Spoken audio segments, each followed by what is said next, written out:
Gravando, podemos ir. Boa noite, pessoal. Eu me chamo Vitória Pisa. Eu me chamo Agnes.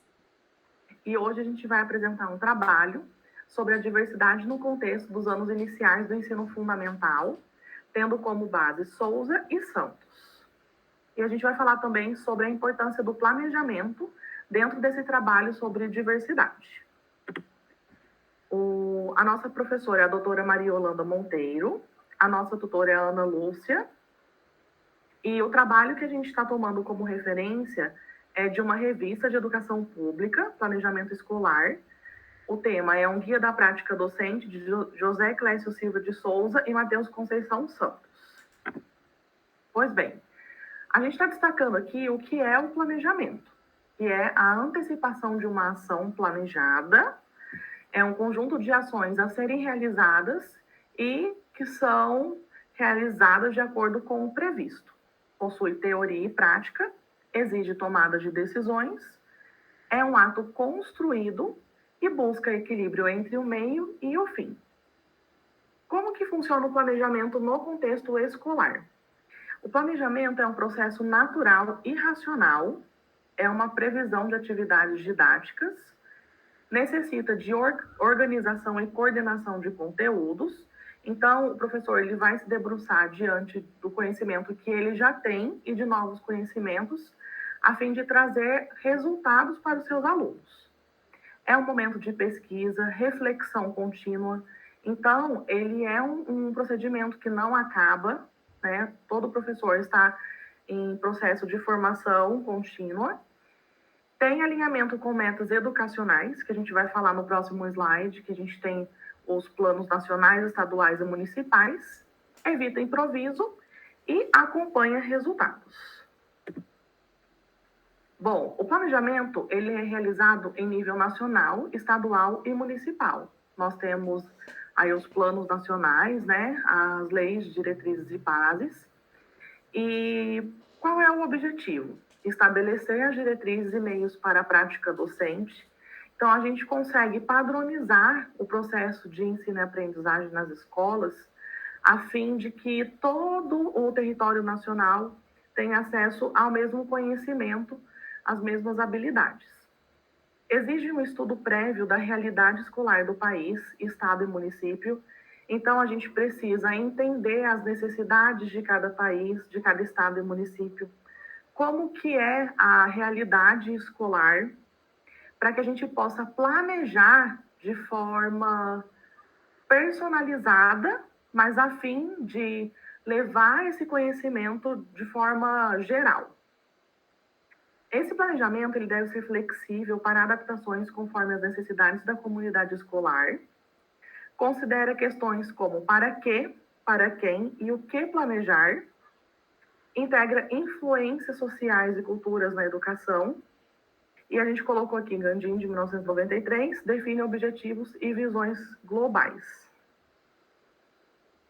Bom, tratando-se do planejamento, então, a gente verifica que a sua importância está em levar uma educação de qualidade, buscando não só igualdade, mas equidade. Então, a gente tem um olhar diferenciado para cada tipo de comunidade escolar, para cada tipo de aluno, para que a gente consiga alcançar, assim, um único objetivo, padronizar a informação, habilidades, para que a gente tenha um território rico em conhecimento, pessoas que tenham acesso às mesmas informações. E aí entra um tema muito importante, que é a diversidade. A gente está tratando aqui da diversidade cultural, social, de gênero, étnica. E qual que é a importância de abordar esse tema no ensino fundamental, nos anos iniciais? Esse tema ele pode ser trabalhado desde a pré-escola. Nós colocamos aqui que promove uma educação inclusiva.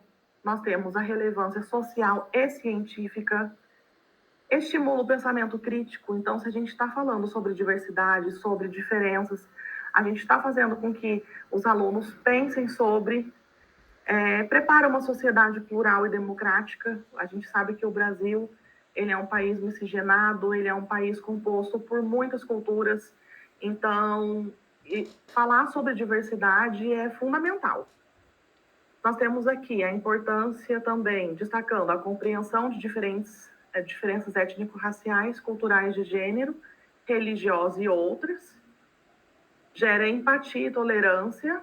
No Brasil, a gente vê bastante sobre intolerância religiosa. A questão ainda sobre o gênero é um tema muito delicado, que agora vem tomando espaço. Outra questão importante, constrói relações harmoniosas. Então, quanto mais educação a gente tem, quanto mais informação a gente tem, mais harmonia a gente consegue ter com o próximo, respeitando as diferenças, combate preconceitos e estereótipos, promove igualdade de oportunidade e reconhecimento e fortalece os direitos humanos. Bom, pessoal, como a Vicky trazendo toda essa ideia do que ela já tinha apresentado para vocês, a gente tem um adendo que é esse trabalho da diversidade. Então, o que seria isso? É a leitura e a discussão de texto. Então, é trazer escritores, trazer projetos de livro que abordem esses assuntos, esses temas, voltado para o nível educacional daquele aluno. É conceitualizar essa diversidade e atividades que sensibilizem essa empatia com os alunos. Então, não é apenas eles entenderem o que é, mas eles terem a empatia, a compreensão acerca disso e também valorizar essa diferença. Então, eu tenho essa diferença, ele compreende que existe essa diferença, ele se sensibiliza com isso, ele compreende esse tópico da diversidade e ele refaz, ele reaplica sobre esse conhecimento que ele tem e é como a Vicky disse, tem toda uma harmonia dentro de sala, todo um respeito entre os alunos e não só entre os alunos, mas com a comunidade. Também tem projetos interdisciplinares, que é o que a gente vai apresentar hoje para vocês. Tem que ter um diálogo constante, então não é apenas naquela aula sobre aquele assunto, mas o trabalhando a diversidade em escola, dentro de sala de aula, e compreender que todos os dias você vai trabalhar essa diversidade e alguns dias você vai ter que ter um aprofundamento muito maior do que outros. Porque mesmo que você não for trabalhar diretamente a diversidade, você vai ter ali subentendido que vai ter que ser trabalhada a diversidade, até mesmo em conflito entre os alunos, por exemplo, e entre as famílias, por exemplo, com a gestão escolar. Tem a avaliação formativa, uma roda de conversa sobre preconceito e discriminação. Eu acho que ainda mais nos últimos anos do ensino fundamental, que eles tendem a replicar ainda mais falas e atitudes que eles veem externamente fora da escola, nos anos finais do ensino fundamental e nos iniciais, talvez terceiro, quarto, quinto ano. Uma roda de conversa que envolva a família e a comunidade, que apresente essa compreensão da diversidade, do respeito para toda a comunidade escolar e aberta à comunidade de fora da área escolar também. Então, moradores que talvez o filho não estude no colégio, na escola, mas que tem interesse, se fizer um projeto social na escola, ele vai estar vindo e assistindo e absorvendo sobre esse tópico. Também tem inclusão de personagens, a gente tem um exemplo aí na Turma da Mônica que sempre tem inclusão de personagens. Então, é colocar na realidade do aluno, mesmo que não seja, ele não seja especificamente um nicho dali de uma pessoa negra, uma pessoa indígena, mas ainda assim trazer para a realidade dele personagens que façam ele compreender essa inclusão. E até retomar a história do nosso próprio país. Então, na questão dos indígenas, nas questões das pessoas africanas, como a Vitória já tinha falado, a gente é um país com muita culturalidade muito grande, então a gente trazer isso para eles. A gente pensou, então, nesse projeto de diversidade com os alunos, a gente desenvolveu um plano de aula para contextualizar tudo nossa linha de raciocínio para vocês, que é 2 aulas de 50 minutos. Então, o tema desse projeto, trabalhado em 2 aulas de 50 minutos, seria Famílias pelo Mundo, trabalhado com o 5º ano do ensino fundamental, dos anos iniciais, e seria com a interdisciplinaridade de geografia, história, língua portuguesa, talvez artes, e aí você trabalha essas matérias juntas. Então, o que seria? Em uma primeira aula, a gente contextualiza o tema diversidade, a gente traz vídeos para os alunos, eu acho que é muito importante trazer esse visual para os alunos compreenderem, dar abertura para eles, para ter uma conversa guiada, claro, para não ficar algo muito desfocado, para não gerar conflito entre eles. Então, é uma roda de conversa sobre as famílias pelo mundo, as diferenças culturais entre as famílias e o que é essa diferença cultural, racial, cultural, até mesmo gostos, então é compreender gostos.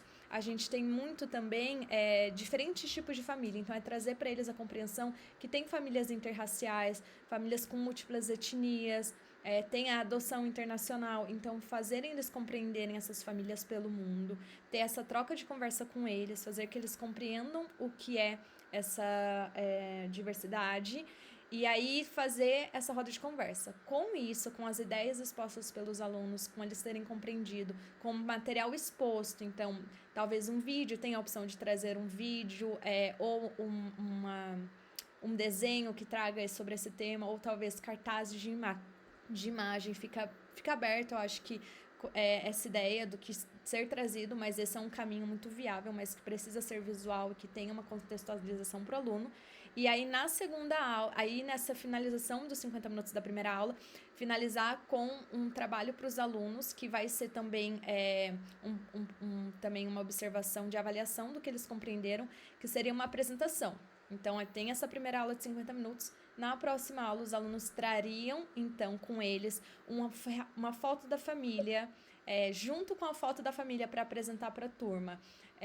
Curiosidade sobre a família, sobre a diversidade cultural dentro da família. Então, da onde a minha família veio, como a minha família é, o que tem na minha família de hábitos e até curiosidade. Então, é fazer o aluno resgatar essa diversidade cultural dentro da família e apresentar para a turma.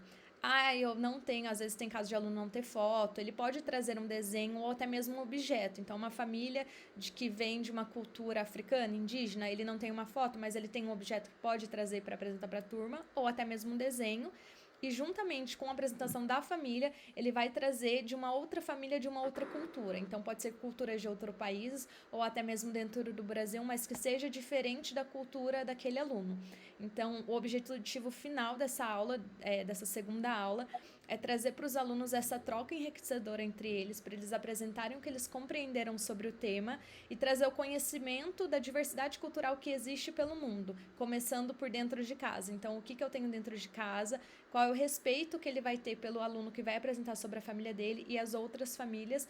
E eu acho que é muito legal até para apresentar para a escola, deixar exposto para os outros alunos e outros professores, para a comunidade escolar ver, entender e fazer uma apresentação de explicação para essas pessoas sobre o tema trabalhado dentro de sala com os alunos nessas 2 aulas de 50 minutos. Lembrando que 2 aulas de 50 minutos especificamente focadas nessas famílias pelo mundo, mas nada impede que tenha outras aulas multidisciplinares que trabalhem esse tema de diversidade cultural, até mesmo sobre a inclusão das pessoas, então inclusão das pessoas que têm uma deficiência física.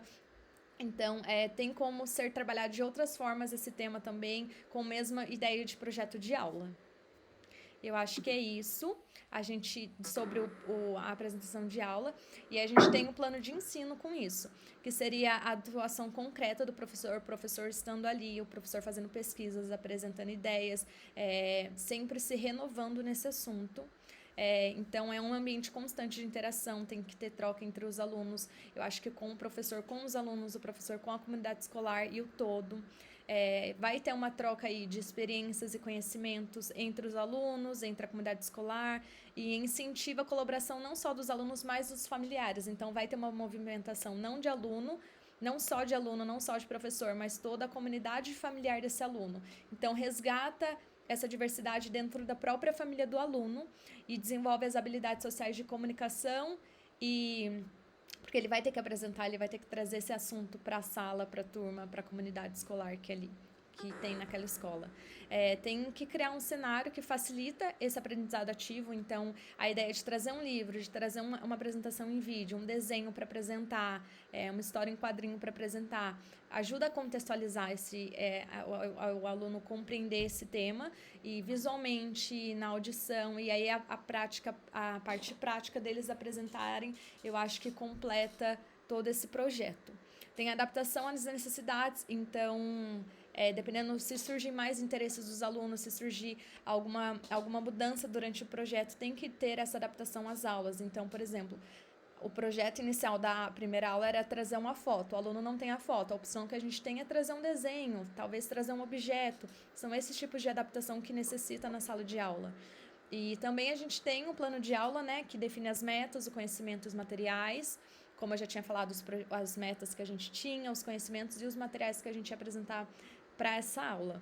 E também refletem o processo, esse plano de aula ele reflete o processo de identificar as dificuldades e avanços. Então, teve a primeira aula, teve a segunda com a apresentação, como foram os alunos, o que eles compreenderam, tem necessidade de ter mais pesquisas a fundo sobre isso, quais são as necessidades específicas depois de ter acontecido essas duas primeiras aulas. E, claro, né, promovendo a melhoria contínua de aprendizagem na prática docente. Então, como eu disse, é o professor, a Vitória mesmo disse, é um conhecimento, uma aprendizagem constante. Não adianta fazer um plano de aula e parar ali. Não, tem que sempre estar buscando, vendo as coisas que surgem, as mudanças que surgem, para não ficar estagnado e não ter um plano de aula que não consiga desenvolver a aprendizagem do aluno ali, que é o foco. A gente tem também, né, a gente finalizou essa ideia, a gente teve como referência bibliográfica, como a Vicky tinha dito, Souza e Santos. Então, foi a leitura que a gente trabalhou em sala, depois de todas as unidades, e a gente veio com esse projeto apresentado para vocês. Espero que vocês tenham entendido, compreendido, que as ideias das duas aulas de 50 minutos tenham auxiliado nessa compreensão. E é isso. Boa noite. Boa noite, pessoal.